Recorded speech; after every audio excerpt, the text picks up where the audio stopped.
Жұрт біледі, күледі, сұрқия тілдің жаманын. Қошеметшілердің амалын, сонда да солар қайда жоқ. Ептеп айтса ересің, артынан өкінсең де пайда жоқ. Ірімшікті құдайым, кез қылды бір күн қарғаға. Алып ұшып барды да, қонды бір биік ағашқа. Үлкен олжа емес пе, ірімшік деген қарнашқа. Бір жеп алып шүкірлік қылайын деп Аллаға. Тұмсығында ірімшік ойланып қарап тұр еді. Бір қу түлкі сорына жақын жерде жүреді. Ішіне сақтап қолығын ептеп барып барлайды. Бұлғақталып құйрығын қарғаның көзін алдайды.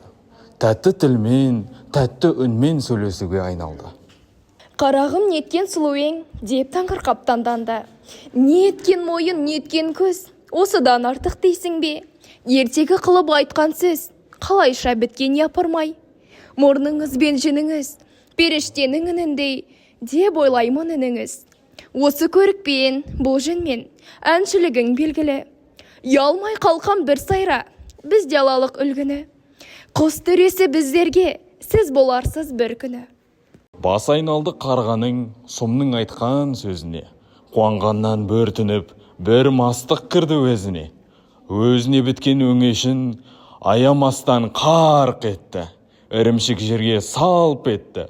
Іс бітті, қу кетті.